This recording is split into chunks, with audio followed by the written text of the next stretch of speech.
हम लोगों का बेसिक केमिस्ट्री खत्म हो चुका है। जितना संभव था बेसिक याद दिलाने का मैंने याद दिलाया। आज 1 अगस्त है। कितना है? 1 अगस्त है। मार्कर मैं ले लिया हूँ, आप चाहें तो ब्लैक मार्कर ले लीजिए। तो 1 अगस्त है, ठीक है। 10th का केमिस्ट्री हम लोग आज से शुरू कर रहे हैं। बहुत सारा चीज आपका पढ़ा हुआ है, बहुत अच्छा से पढ़ना है। तो आप क्या करिएगा, घर से पढ़ के आइए, ठीक है। 12वीं के बाद, 12वीं के 2 साल के बाद मेडिकल करने का सपना देखते हैं तो वो सपना नहीं देखिए। अगर वो इरादा है तो अभी से देखिए, ठीक है। 12 कर लेबै तो पटना जबै तो कोटा जबै तो हो जाते, कुछ ना होता है ना। 1 साल का फीस सुनिएगा तो वहीं पर रह जाइए। 12 घंटा 16 घंटा 18 घंटा पढ़ना होगा, 1-1 मिनट का हिसाब किताब रहता है। ये सब नहीं है, जब जो मन में आया सो करते रहते हैं। जब पढ़ना है तो तरीके से पढ़िए।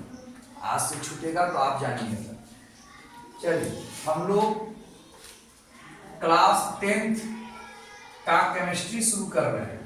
केमिस्ट्री का स्पेलिंग क्या है बताइए?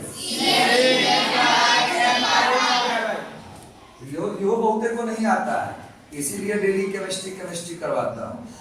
यो नहीं आता है, मैं तुमको यकीन दिलाता हूँ, ये भी नहीं आता है, ठीक है। फिजिक्स आता है ना जी, 3 महीना 2 महीना फिजिक्स पढ़ाए थे तो फिजिक्स का स्पेलिंग याद हो गया था ना। केमिस्ट्री भी पढ़ो 2 महीना लगातार, ठीक हो जाएगा। बोलो तो स्पेलिंग क्या है? हिंदी इसका पता है? क्या होता है? क्या होता है? रसायन। आज का जो टाइमिंग है, आज जो डेट है वो क्या है? 1 अगस्त 2025 से है ना। हाँ, 9 अगस्त को क्या है? रक्षाबंधन है, छुट्टी रखेंगे। और सोमवार को आखिरी सोमवारी है, हम सोचते हैं हम कर ले, ठीक है। तुम लोग तो बहुत किए, हम सोचते हैं हम भी कर ले। तो हम चाहते हैं कि लास्ट सोमवारी को छुट्टी कर दिया, ठीक है। बहुत पढ़ लिए हो, संडे उंडे भी एक्स्ट्रा लेते थे, इतना लिए कि तुम लोग थक गए होगे। तो थोड़ा सा संडे को तो मना छुट्टी करिए लो। मंडे लास्ट सोमवारी है, तुम लोग भी कर लो, हम भी कर लेते हैं, ठीक है। थोड़ा सा तुम लोग भी आवारागिरी करके एकदम दिमाग फ्री कर लो, हम भी थोड़ा सा इधर उधर कर लेते हैं। मेला ठेला हम जाके देख लेते हैं, आँख सेक लेते हैं, ठीक है। बहुत जमाना हो गया, तुम लोग भी सीख लेना आपको, ठीक है। शनिवार के जो निकलना, रविवार को घर नहीं आना है, सोमवार को घर नहीं आना है, सीधे सोमवार के रात में आना है, मंगलवार से यहाँ पर पढ़ने चले जाना है। अब होमवर्क जो जैसा वैसे ही फेंक फाक करके आना है, होमवर्क को नहीं देखना है, होमवर्क करना ही नहीं है, होमवर्क करना ही नहीं है। जो होमवर्क कर लिया वो बिहार बोर्ड का बच्चा कहलाएगा। बिहार बोर्ड मतलब कुछ नहीं करना है, सिर्फ रिजल्ट का इंतजार करना है, ठीक है ना।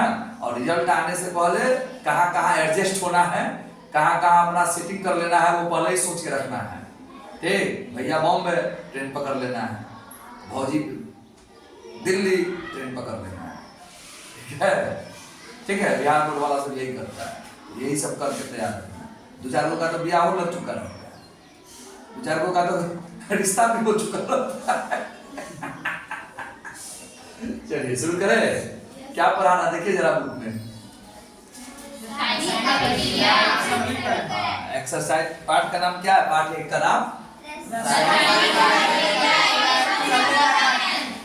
रासायनिक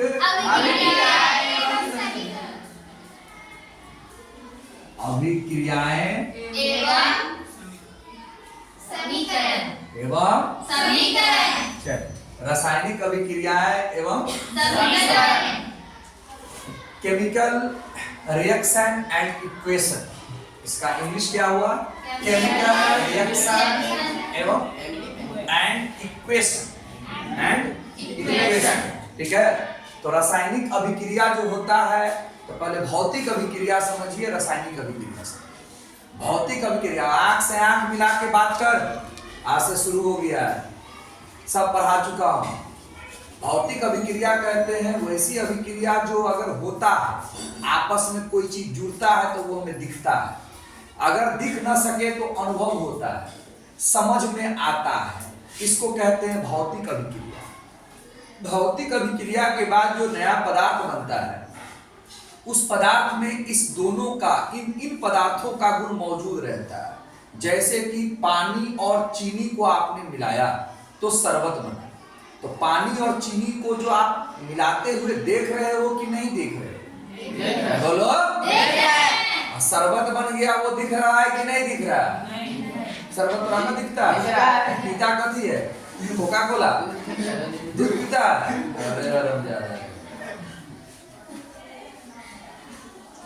नीट में क्या ई होता है पता है तुमको? नीट में क्या अंग्रेजी होता है, ई होता है पता नहीं? 2 साल के बाद पता करना। अभी तो बाबूजी के घर में रहो, जाओ कुछ दिन और, ठीक है? शरबत नहीं पीता है।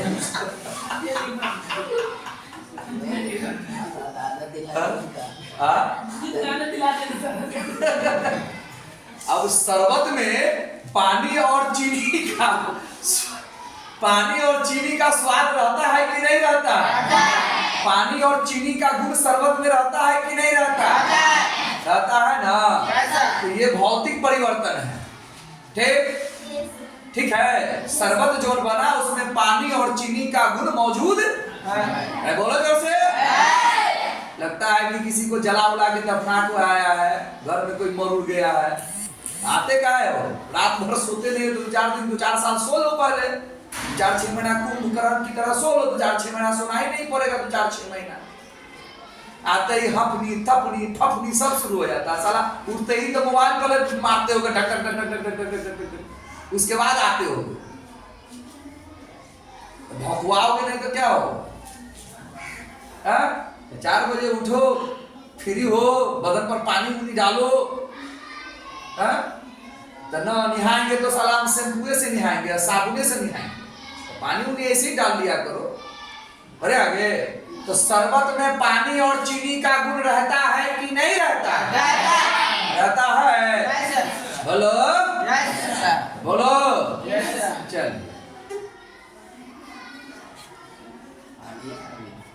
फोन आ रहा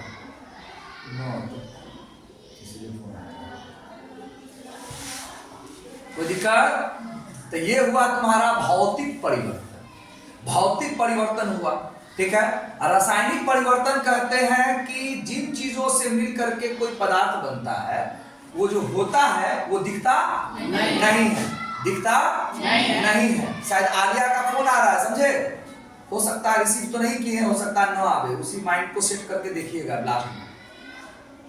जैसे हाइड्रोजन और ऑक्सीजन दोनों अभिक्रिया कर करके जल बना रहा है, ठीक। चलो वो भी नहीं समझ में आता तो ऐसे समझो, अभी कुछ खा के आए हो ना? नहीं खाए हो? रात में खाए थे, अंदर जो पच रहा है दिख रहा है? नहीं ना। लेकिन पच रहा है कि नहीं पच रहा है? रासायनिक अभिक्रिया है। अब पच कर करके जो तैयार हो रहा है वो वापस तुमको दे देगा? वापस रोटी सब्जी बना देगा रात वाला? बोलो नहीं। आई बात समझ में? दूध देखे हो? और दूध से दही बन जाता है, वो दिखता रहता है? बोलो। दूध से दही बनता है तो तुमको दिखता रहता है बन रहा है? इतना कीड़ा रहता है कि तुमको देखना भी पसंद नहीं करेगा, खाना तो दूर की बात है जी। उसमें बैक्टीरिया रहता है, वही उसको बनाता है। जो दूध का जो कहते हो जोरन रख दीजिए, उसमें बैक्टीरिया रहता है। उस दूध को क्या करता है, चलता रहता है, उसमें दही बना देता है। देख लोगे तो खाना क्या देखना, दूध देखना, माइक्रोस्कोप से देखोगे तो देखने में भी तुमको कैसा दूध लगेगा। समझ रहे हो? पूरा 70 बोर 40 है, उसी में रहना है ऐसा। अब समझ में आई? बोलो। तो दूध से जब तुम दही बनता है बेटा तो वो दिखता नहीं, वो रासायनिक अभिक्रिया है। और दही में दूध का गुण मौजूद नहीं रहता। ये रासायनिक अभिक्रिया का नियम पढ़ाए हुए है कि नहीं पढ़ाए? तो केमिस्ट्री में जो कुछ भी आप पढ़ेंगे संकेत और सूत्र में पढ़ेंगे, ठीक है। और जो कुछ भी पढ़ेंगे उसे आप रासायनिक समीकरण, जो भी अभिक्रियाएं होंगी उसको समीकरण के रूप में लिखेंगे। आई बात समझ में? चलो और बताइए क्या पढ़ना हो गया। चलिए अब देखिए, ये हाइड्रोजन है, अरे है कि नहीं है, और ये ऑक्सीजन है, दोनों के अभिक्रिया से क्या बनेगा, H2O बनेगा। क्या बनेगा, ये हुआ रासायनिक अभिक्रिया, हाइड्रोजन और ऑक्सीजन का रासायनिक अभिक्रिया हुआ, और रासायनिक अभिक्रिया से क्या बना, और जिस तरीके से लिखा हुआ है यह रासायनिक समीकरण, आई बात समझ में। तो हाइड्रोजन और ऑक्सीजन की अभिक्रिया से क्या बना, क्या बना, अगर नहीं समझे तो और समझाता हूं। ये हाइड्रोजन है, ये क्लोरीन है, हाइड्रोजन और क्लोरीन की अभिक्रिया से क्या बनता है, हाइड्रोक्लोरिक अम्ल। हाइड्रोक्लोरिक अम्ल हमारे शरीर से हर वक्त निकलता रहता है, कहां पर, कहां पर, आंख में कि नाक में, बोलो, अरे हरामजादा थक गए बोलते बोलते, पेट में, आमाशय में हर वक्त हाइड्रोक्लोरिक अम्ल निकलता रहता है, इतनी कम मात्रा में निकलता है जो हमारे शरीर के लिए नुकसानदायक नहीं है, नुकसानदायक नहीं, तो घुमा दिमाग तो कहीं और है ना। मसालादार तेल वाला खाना, फ्राई खाना, ठीक है, इस तरह का भोजन कर लेने से वो हाइड्रोक्लोरिक अम्ल हमारे शरीर से ज्यादा मात्रा में निकलने लगता है, जिसके वजह से हमें गैस की समस्या हो जाती है। किसकी समस्या हो जाती है, गैस की, ठीक है। तो वो अम्ल निकल रहा है, तो अम्ल निकल रहा है तो उसको खत्म करने के लिए जो दवाई देते हैं उसमें क्षार मौजूद रहता है, तो अम्ल को खत्म करने के लिए कौन आएगा, क्षार आएगा। क्या आएगा, क्षार आएगा, ठीक है। जो भी दवा खाओ उसमें क्या रहता है, क्षार, ठीक है। चलिए, तो ये है हाइड्रोक्लोरिक अम्ल या हाइड्रोजन क्लोराइड, आई बात समझ में। तो हाइड्रोजन और क्लोरीन की अभिक्रिया से क्या बन गया, हाइड्रोजन क्लोराइड। तो ये हुआ रासायनिक अभिक्रिया, दिखता नहीं है, निश्चित अनुपात की बात करता है, द्रव्यमान संरक्षित रहता है, द्रव्यमान नहीं बदलता, याद है ना, नहीं याद है तो जूता खाओगे हरामजादों से। 1:8 हाइड्रोजन 1 और ऑक्सीजन 8 मिलेगा तभी जल बनेगा, चाहे जल जहां से भी प्राप्त किया गया हो। क्या बोला मैंने, जहां से भी प्राप्त किया गया हो। गटर देख रहे हो, गटर, उस जल में भी हाइड्रोजन 1 और ऑक्सीजन 8 है। भैया तेरा ध्यान किधर है, किधर ध्यान है, बोलो, नहीं घुसता है, हाँ नहीं घुसेगा। 9वां तक तो पूरे मास्टर का बाप बना था, तब कैसे घुसेगा, कैसे घुसेगा। जो गार्जियन समझता है हमारा बच्चा मास्टरों का बाप है, उस गार्जियन के बच्चे का तो हाल बुरा होना ही है, समझ में आएगा कैसे। 9वां तक तो गुलाटी मारे हो, 10वां बोर्ड है, उस डर से थोड़ा सा पढ़ते हो, अगर बोर्ड हट जाए तो वो भी नहीं पढ़ोगे। तो अभी तो होश आया कहाँ है। पहले जमाने में हमारे आपके जो पूर्वज थे ना, उस जमाने में ब्याह हुआ हो जाता तो ये नंगे घूमता था, ठीक है। दादा परदादा सबसे जिंदा हो तो पूछिएगा, चढ़िए में घूमते रहते, चढ़िए में, ठीक है। आज बच्चा पैदा होता तो हम लोग उसको पैंट कैसे पहना देते हैं, पहन। उस समय में लोग ऐसे ही रहते थे, आज तुम लोगों का वही हाल, अभी होशे नहीं है। यहाँ देख, यहाँ हपनी पपनी छोड़, धीरे धीरे देख, 1 से ना 2 गो, 2 से ना 4 गो, देख चुपचाप।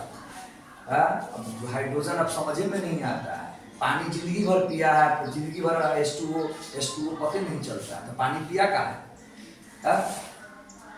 पिया का है कि नहीं चाहिए था। ऑक्सीजन गैस लेता है तुम श्वास के रूप में, कहा लेता है, देवे नहीं करता है। पानी ले लो गैस के रूप में, पानी घुसाओ अंदर ना,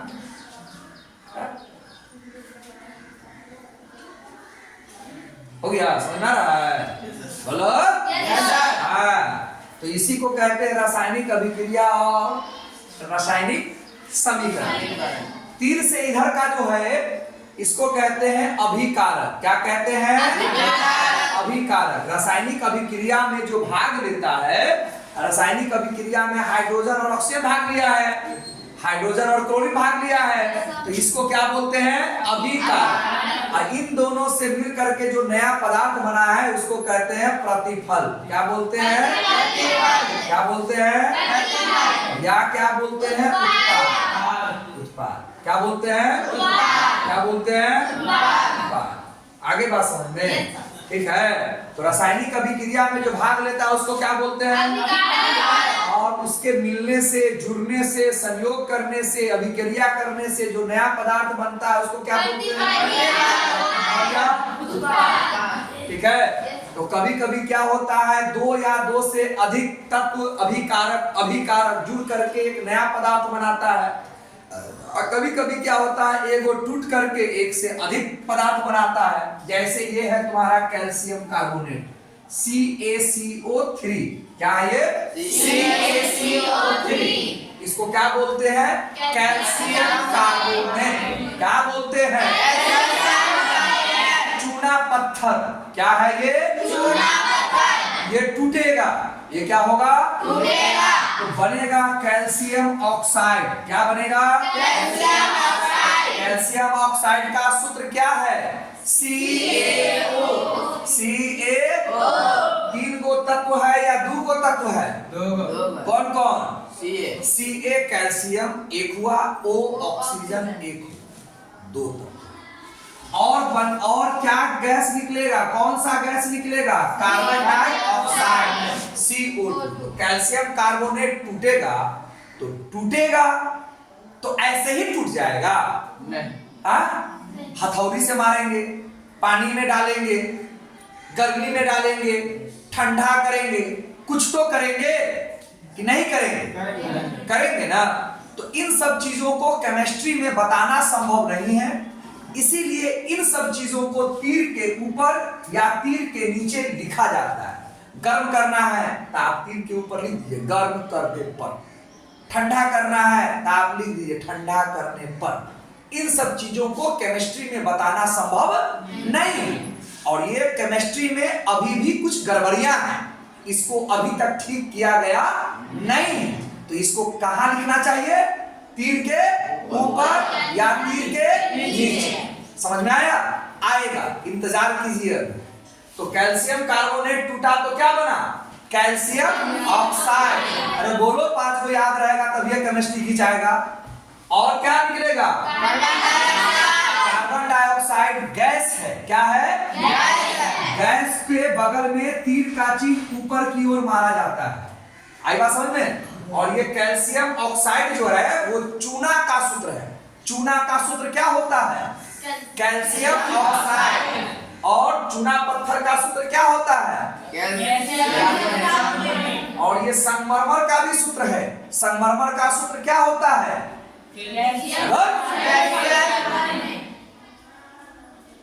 बात समझ आई? तो आपने देखा यहाँ 2 मिल करके 1 का निर्माण हो रहा है, यहाँ 1 टूट करके 2 का निर्माण हो रहा है। सब रासायनिक अभिक्रिया है, सब रासायनिक समीकरण है। ठीक है। तीर का चिन्ह हमें यह बताता है रासायनिक अभिक्रिया बाएं से अभी दाएं की ओर हो रही है। किधर से किधर हो रही है? बाएं से दाएं की ओर हो रही है। इतनी बात आपको समझ में आई कि नहीं आई? उसके बाद आपको यह देखना है ये संतुलित है या असंतुलित है। तो अगर असंतुलित है तो आपको संतुलित करना पड़ेगा। तो दिमाग से चलिए, ठीक है, वरना इतना लमड़िएगा कि एगो बनाने में एगो पेज बन जाए। इस तरफ कैल्शियम कैगो है? 1। और इधर कैल्शियम कैगो है? 1। इधर कार्बन कैगो है? 1। बोलो 1। बोलो ना रे। इधर कार्बन कैगो है? 1। ऑक्सीजन कैगो है? 3। और 2 और 1 3। ये संतुलित है। ठीक है।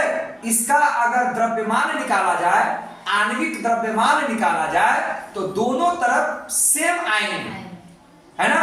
और आणविक द्रव्यमान में AMU लगाया जाता है, एटॉमिक मास यूनिट। ओके। जब इसको देखेंगे तो हाइड्रोजन कैगो है? 2। और इधर हाइड्रोजन कैगो है? 1। बोलो 1। और क्लोरीन कैगो है? 2। क्लोरीन कैगो है? अभी एगो दूगो नहीं घुसता है। यही किताब में पूछेगा तो वहीं पर मुतना शुरू कर दो। यही ना पूछेगा संतुलित असंतुलित। तुम जानते हो कि यही पूछेगा कि नहीं पूछेगा, तो तुम सीखोगे कि नहीं सीखोगे? हाँ? तो ये संतुलित है कि असंतुलित है? असंतुलित को संतुलित करना पड़ेगा। तो जब हम कोई रासायनिक समीकरण लिखते हैं उस समय इसकी कोई गारंटी नहीं होती कि संतुलित है या असंतुलित। संतुलित है तो गुड, असंतुलित है तो उसको संतुलित करना है। ठीक है, आई बात समझ में? हाइड्रोजन कै गो है? दो। और इधर हाइड्रोजन दो। ऑक्सीजन कै गो है? दो। और उधर ऑक्सीजन एक। संतुलित है कि असंतुलित है? इसको संतुलित करना पड़ेगा। अब बार बार आ रहा है, नहीं करवाए हुए, एक बार भी नहीं करवाए हुए, तब उसी से नया नया चीज आएगा, नया नया सीखोगे। 5 को है, तुमको 50 को पढ़ने का मन है, पूरा को किताब में गिनती करो, पहले चैप्टर में 50 को निकाल लोगे, एक दिन निकाल लो, दूसरा दिन संतुलित करो। असंतुलित करने वाला मत उतार लेना, उसको क्या संतुलित करोगे? ठीक है, जिसमें 2 3 लगा रहे वो सब ऑलरेडी संतुलित किया गया है। ठीक है, तो तुमको पता होना चाहिए ना कि ओरिजिनल रूप ये है। ठीक है ना, तुमको पता होना चाहिए ना कि हाइड्रोजन और क्लोरीन की अभिक्रिया से ओरिजिनल रूप ये है। आइए, अब इसको तुम ओरिजिनल मानोगे तो थोड़ी ना होगा, ये तो संतुलित किया हुआ है। ठीक है, ये ओरिजिनल रूप नहीं है, ओरिजिनल रूप ये है, ये है ओरिजिनल रूप। आएगा समझ? क्लियर हो गया बात? बोलो यस सर। अब रासायनिक समीकरण लिखने के फायदा क्या है? रासायनिक समीकरण लिखने का फायदा क्या है? अगर इसको तुमको हिंदी में लिखवावे, पूरे अंग्रेजी में लिखवावे, तो समय अधिक लगेगा। अधिक लगेगा ना, और कागज की भी बर्बादी होगी। तो ये 2 चीजों से आप बचे। सूत्र और संकेत के द्वारा रासायनिक अभिक्रिया और समीकरण को लिखेंगे आप, तो समय की क्या होगी? बचत होगी। समय की क्या होगी? बचत। एग्जाम का मतलब समझते हो ना? सरकारी विद्यालय में जो एग्जाम देते हो, उससे कड़ा मेरे यहाँ का एग्जाम होता है कि उससे आसान होता है। बोलो, इससे ज्यादा कड़ा कहाँ का एग्जाम होगा? मानते हो ना? और हम समझते तो सब है, लेकिन थुथुर है, उसको अप्लाई जीवन में नहीं करेंगे। कौन समझते तो सब है, पैदाइशी समझदार, समझदार तो पैदाइशी है, लेकिन उसको जीवन में अप्लाई नहीं करेंगे। ठीक है, जहिया होगा देख लो, इंतजार करो। तो आपको रासायनिक अभिक्रियाएं और समीकरण सूत्र और संकेत के द्वारा लिखने से पहला फायदा क्या लाभ है? सब बुक में ही है, ये मत इंतजार करो कि हम पूछने जाएंगे। तो पहला लाभ है समय की क्या होती है? बचत। और कागज की बचत। 2 पॉइंट हो गया। तीसरा पॉइंट, ये तरीका पूरी दुनिया में मान्य है। तो कैसा केमिस्ट्री पढ़ना चाहते हो, कैसा कोई विषय पढ़ना चाहते हो, बछारपुर के बाद भी काम आवे, किसी बछारपुरे में काम आवे,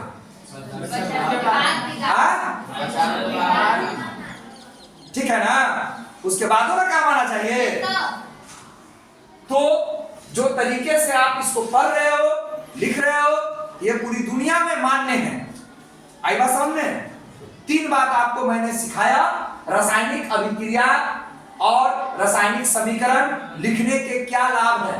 बोलिए। पहला, समय की बचत होती है, कागज की बचत होती है, और यह तरीका पूरी दुनिया में मान्य है। आपका पूरी दुनिया में हो कर हाई डरो न जो न, ये मान्य है? है मान? अभी इंग्लिश मीडियम में चले जाओगे पढ़ने के लिए, वहां पर मान्य है? तेरा बगले में मान्य नहीं है। अभी अंग्रेजी मीडियम का 10th क्लास का किताब कहेंगे खरीद करके लाओ, उसमें हा आकर हा लिखा हुआ है, अब ये मान्य नहीं। दांत चियारता है, यहाँ इसलिए चियारता है कि सब समझता है। अब विजय सर के क्लास को छोड़ के रहता है, कहता है कि क्लास करेंगे विजय सर का तो मारे हो जाएगा। बताओ, तुम लोग तो कुछ बोल सकता है ना, तो क्लास से बाहर रहता कहाँ है? क्लास से बाहर रहता कहाँ है? हिंदी नहीं पढ़ना है? 100 नंबर का नहीं है? इंटर में हिंदी नहीं लोगे? फारसी लोगे?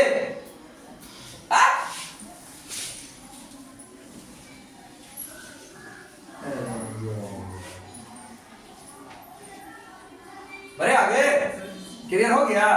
रोकिए।